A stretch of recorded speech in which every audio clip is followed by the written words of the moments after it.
Ganun pa rin yung macho persona niya, hindi nawawala yun.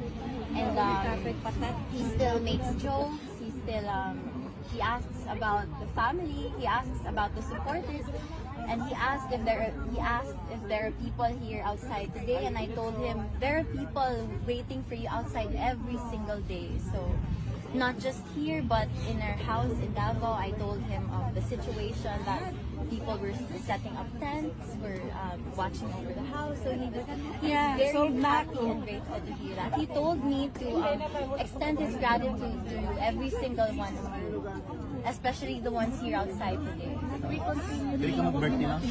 Yes, hindi ko mag-birthday.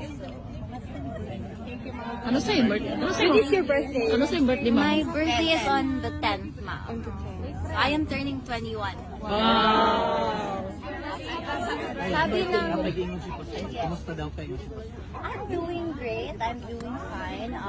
Syempre, with the hectic schedule, there are some sleepless nights. But other than that, I'm fine.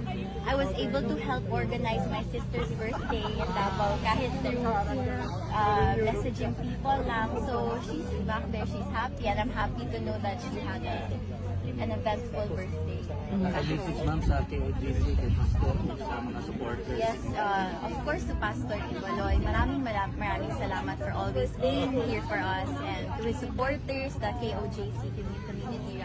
Maraming salamat sa inyo. Alam ko, one question, ma'am.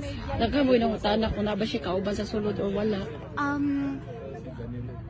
Wala siyang 24/7 assistance, but he does have people who help him with, for example, with the food inside. No, aside sa ma-assistant something, same niya dili. Wala siya kauban siya lang. Wala. O, sige. Thank you. Thank you.